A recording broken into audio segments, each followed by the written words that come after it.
Most relationships struggle because of this, but most people don't know how to work through it, and even most therapists really struggle with this. Driven Mofos, welcome back to another episode of The Underestimated Entrepreneur. All right, massive shout out to all of those who are in my coaching programs at the moment. We are getting weight loss left, right, and center. People getting fit, healthy, jacked.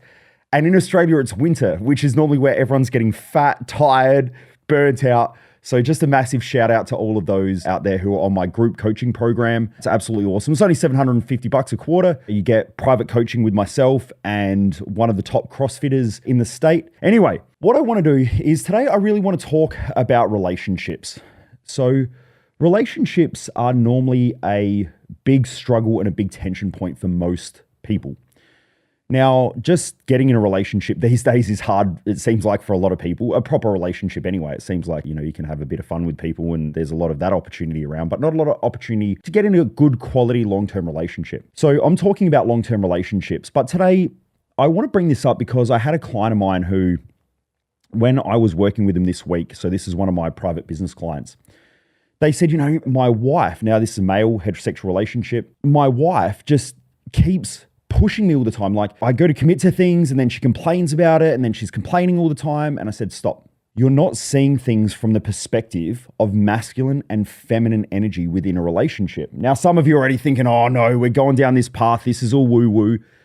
All right, that's cool. You have a shit relationship and you follow a model of relationships that does not work. I mean, 50% of all marriage end in divorce. Essentially, you can flip a coin to figure out whether your marriage is going to work or not. So any tools that you can have will help you to be better in the relationship. And most people are really, really, really fucking bad at it. Now, I would say out of the 50% of marriages that last, the majority of them are unfulfilled. And they're unfulfilled because they don't understand each other. I was watching a talk the other day and it was on this person talking about relationships. They were just saying that how people get into a relationship and over time it becomes less and less fulfilling and there's less and less love and attractiveness in that relationship. Now, I disagree with that, and here's why I disagree with that. When my grandfather passed away, I remember my grandmother saying that he was the greatest man that she had ever met. And my grandfather's been passed away now for probably about 6 years. My grandmother still thinks that my grandfather is the greatest human being on the planet. When they were in their relationship and when they were married, that's still how they treated each other. They didn't really say it. They weren't publicly affectionate. That's not what they were.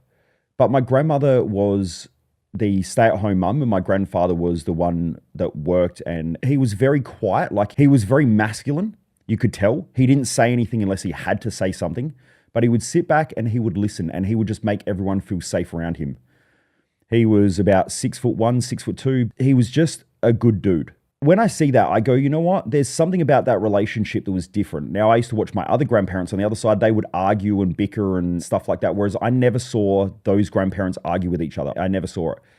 If they did have an issue, I saw them talk through things, but they never argued. Not that I saw anyway. They probably did behind the scenes, and I guess, I came along. When I was born, they were probably in their late 40s, early 50s. That's what I saw. So it gave me hope that there is a way. It is also something that was important for me to have a good relationship because it's something that really impacts my life a lot. If I'm going to be married to someone or I'm going to be in a relationship, I want to make sure that it's a good relationship because it impacts my life in such a big way. And I've watched people destroy their businesses because of relationships. I've watched people destroy their health because of relationships. I've watched people destroy their families because of the relationship. So, I think it's pretty important. It's one of the big 4 elements of living a great life. And this is why in my Dominate program, I go through 4 key areas. It's the mastery of health, the mastery of mindset, the mastery of your relationship, and the mastery of your finance. Those 4 areas contribute to you living a great life, which is why I did that in my Dominate program. Because when people come into this community, I want them to get involved in something where there's weekly coaching calls so they're consistently working on their mindset and they're consistently in an environment of people that are growing, number 1. Number 2 is it gives them an opportunity to spend 12 weeks working on one of the key areas of life, the 4 areas of life. So within 12 months, they can have a whole transformation of their life if they understand what they're doing in each area. That's why I did it. So anyway, this guy, he's complaining about his relationship. And I said, stop, you're looking at it through the wrong lens. If you look at it through masculine and feminine energy, in all relationships, homosexual or heterosexual, there's one person who displays more masculine traits and one who displays more feminine traits. Now, this can happen even in homosexual relationships.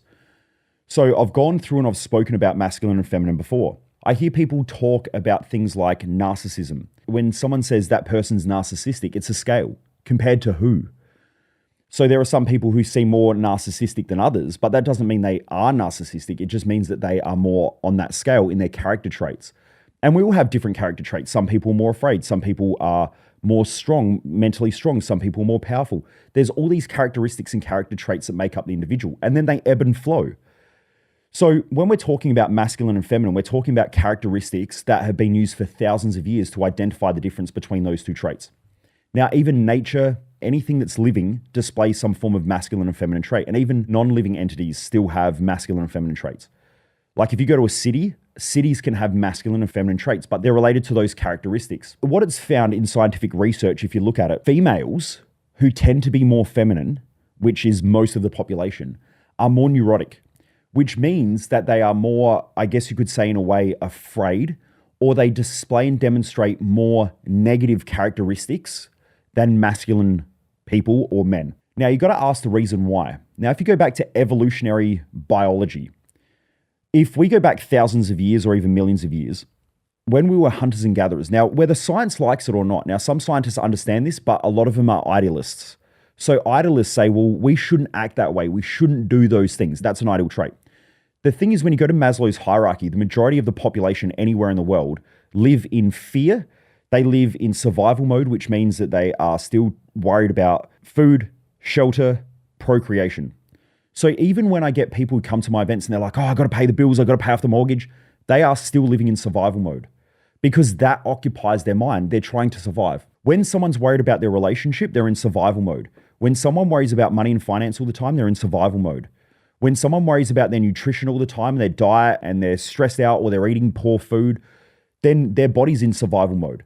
So that's how most of the population live in survival, or why they do, if you look at Maslow's hierarchy. When we look at women in general, over a large population of people, and this has been well studied, women tend to be more neurotic. Now, if we go back to evolutionary biology and we look back, let's say thousands or even millions of years, why could that be? Well, when you look at it, a woman, when they fall pregnant, has to walk around for 9 months with a bowling ball strapped to their stomach. Now, that could be anywhere between a gain of 9, 11, 15 kilograms, maybe even 20 kilograms. So if there is a predator, let's say a cheetah or a lion or a bull or something like that, and they're walking through the jungle picking berries, now all of a sudden they've got to run. But that's going to be really hard when you essentially have a 15 kilogram weight vest strapped to your body. It's going to make you a lot more slower, inefficient, ineffective. Your breathing rate's going to be probably pretty poor. So there is a high likelihood that you are going to die in that situation if everyone else runs away, because most people will outrun you. So women tend to have more of these neurotic emotional states or these characteristics just in general because they're more safety orientated. And so when we look at that, let's say a male comes home, if they're more testosterone driven, so we have different hormonal drivers. A man is more testosterone driven or has more testosterone than the average woman, and most men do, although that's getting worse and worse because of people's poor diets and shit like that, which is why a lot of men out there aren't really driven. Hence the reason why a lot of men who come into my programs, especially my coaching programs, they find that they actually become more driven when they give up the alcohol, because by the way, alcohol creates, well, sort of through the chain, it leads to higher levels of estrogen in the body. Estrogen is more of a feminine hormone or a female hormone than a male hormone. Now, we have estrogen in our body just like women have testosterone, but we normally have higher levels of testosterone than what women do, and women tend to have higher levels of estrogen. So it feminizes men by having more estrogen in the body when they're drinking alcohol. So men who drink alcohol a lot tend to be more bitch-like. And when I say that, I say it in a negative way because I hope that it punches some of you in the face, that when you get home and you think that you're a tough guy because you're drinking beer and you're going out on weekends smashing grog, you're actually creating higher levels of the hormone estrogen in your body. So you're more likely to have bitch tits. You're more likely to have fat around your midsection. You're more likely to get emotional. You are more likely to feel mentally and emotionally unstable. You are more likely to have a dysregulation of a whole bunch of other hormones as well. There's a whole lot of stuff that goes on because we don't want high levels of estrogen in men. But that is happening more and more and more now. Then you put in a whole bunch of other things as well, like cosmetics that we use on our body, sprays, all of that sort of stuff, and it raises estrogen levels. That's a different conversation for a different time. So now we have all of this going on. Men are becoming more feminized, so they're going to bitch and moan and complain more. Now, not saying that women with estrogen do that, but what I'm saying is that women tend to be more neurotic. And so what will happen is because of their safety or their need for safety and security, which is more of a primitive response. Now, when we talk about primitive, there is the brain. When most people think about the brain and most people talk about the brain, they talk about how we operate when we're in thrive mode, which is the idealistic version. We shouldn't stress, we shouldn't be reactive, we shouldn't get angry. That's cool. That's someone who's thriving and can regulate their emotional states because they're in the higher, more evolved parts of the brain. When a person is under stress, which is the majority of the population, because remember in Maslow's hierarchy, they are living in survival mode, which means they're going to be more driven by their emotions. They're going to be more driven by fear, worry, concern, stress, and so on. Let's say a man goes to make a decision about the family. The woman will naturally say, I don't think you should do that. I'm not sure about that. Why? Because they're just saying, hey, look, I know you're the tribal leader, and the tribal leader has to go out every day and feed the family. So the tribesman has to go hunting. Now, when the tribesman goes hunting, that's scary for the feminine energy or the feminine person or the woman, because they're going, what happens if they don't come home? Who's going to feed me? What happens if they get killed when they go out hunting? It's dangerous going out hunting. I'm not saying that men just hunt, because there's always some fuckwit out there or some moron who's like, are you saying that all women? No, I'm not saying that. I'm just giving a metaphor for why relationships struggle in the 21st century, because we're not thinking about evolutionary biology and how men and women differ from each other in most cases, or even if you're in a homosexual relationship, how masculine and feminine energy presents itself in a relationship, which causes conflict. That's all I'm talking about. When the tribesman has to go out hunting, which might mean to go to work, it might mean to make some tough decisions like, hey, we need to make a different financial decision. Hey, I need to work longer over the weekends. Hey, I'm going to work back from work. You know what? I think we should sell our house and buy in a different area because I think there's an opportunity there. The first thing that's going to happen is that the feminine energy, who's more neurotic and more fear-driven and worries more because of the safety and survival response that they have had over millions of years of evolution, they're going to express that.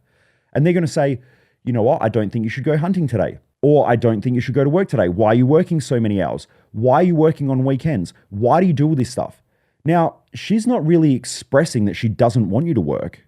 What most men do is go, oh, she doesn't want me to work. She doesn't want me to do this. She doesn't want me to act this way. She doesn't want me to go to the gym. What the fuck does she want? All she's saying is, I'm just a little bit afraid.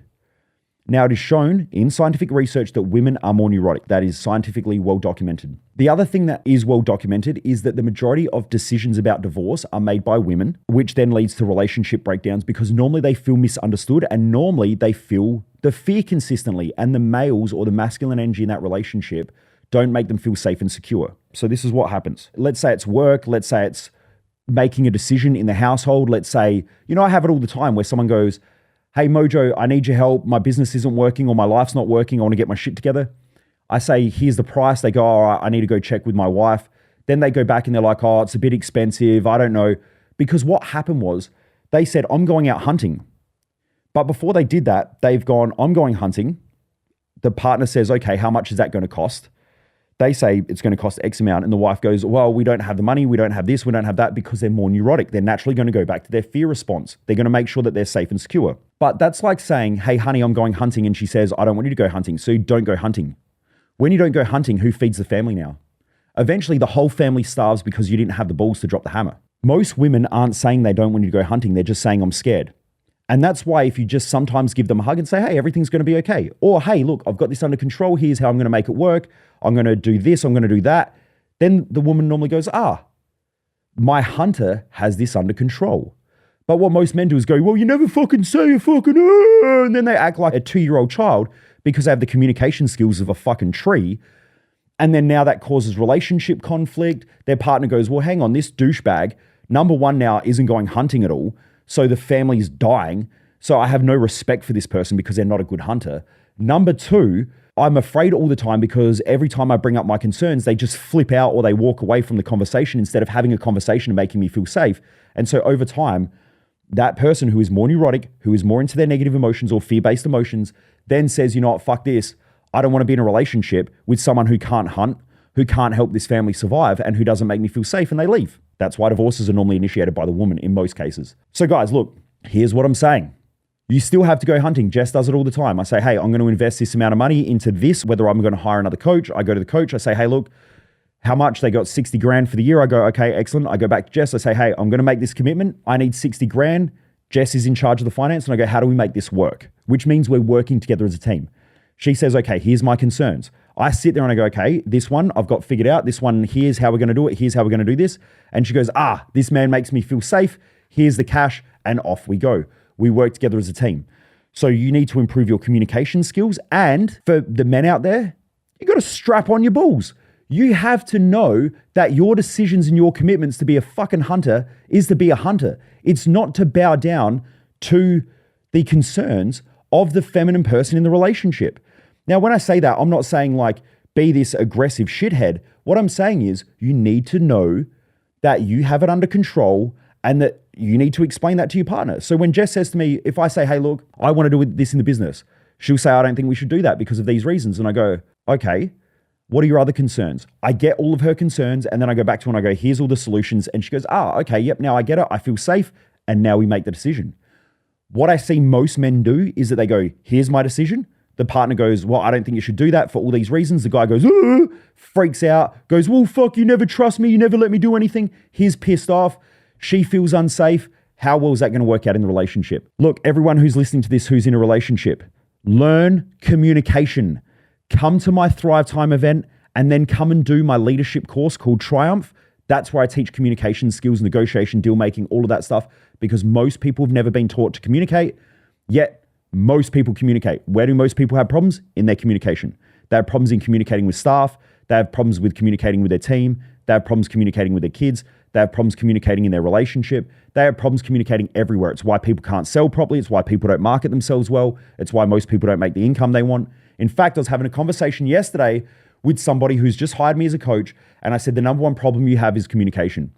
That's why your team is stressed. That's why your team aren't working effectively. And number two, that's why you're selling with low margins. And he said, everyone in this industry is price competitive. And I said, that's because if you compare a car and a car, they're the same thing. Why the fuck do people buy Ferraris? They don't buy a Ferrari because it's a car. But when you compare a car and a car, you're going to go for the cheapest car. You have to be able to demonstrate way more effectively that you can solve the problems and the concerns that that customer has.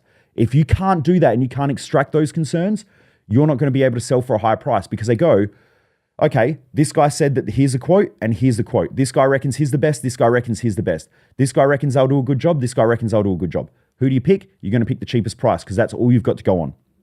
That's why communication skills are so important. But anyway, people, I need you to be thinking about relationships from millions of years of evolution, not from 21st century douchebags who have ideologies who sit there and go, well, men shouldn't do that and women shouldn't do that and people should act that way. But they fucking do. It's millions of years of evolution. If you have a look at how the brain works, the moment that fear is initiated, bang, that person drops down into lower centers of their brain, lower levels of thinking. We're talking about something that has evolved through millions of years for survival first. Survival will always come before thrival. If you're in survival mode and you're stressed about money, time, finances, you wake up in the morning, you're like, I've got to do this. You're already in stress mode. You cannot use the executive center of your brain or the high level of thinking, which is why you work your ass off and not get where you want. This is also the reason why people who invest and work with me in my products and programs tend to get better results financially, relationship-wise, business-wise, because if you get yourself out of those levels of thinking and that way of thinking, you pull yourself into more advanced levels of thinking and you'll problem solve more effectively, you'll be a better leader, you'll be more inspiring, you'll be able to communicate more effectively. All of those things happen because of the way you operate as a person. Life is a direct reflection of you. Anyway, Driven Mofos, have a great day. I hope you enjoyed this episode. For anyone who wants to jump on any of my coaching programs or even just wants to have a chat about what program's going to work for you, just hit me up in the DMs or the messages on my Instagram page just by sending me the word coaching and let's have a chat. Anyway, Driven Mofos, have a great day. Keep kicking ass and I look forward to seeing you on the next episode. Most people waste their life and I just don't want you to be one of them.